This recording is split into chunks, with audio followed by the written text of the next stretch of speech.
फेंकने जा रहे हैं और ये बहुत ऊपर गया है बॉल और यहाँ आउट हो सकता है। तो हमारे MS मधुहांसा ने कैच आउट कर दिया है।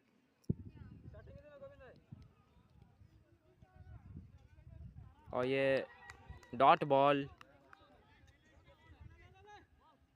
बहुत अच्छे तरीके से हमारे मधुहांसा बॉलिंग कर रहे हैं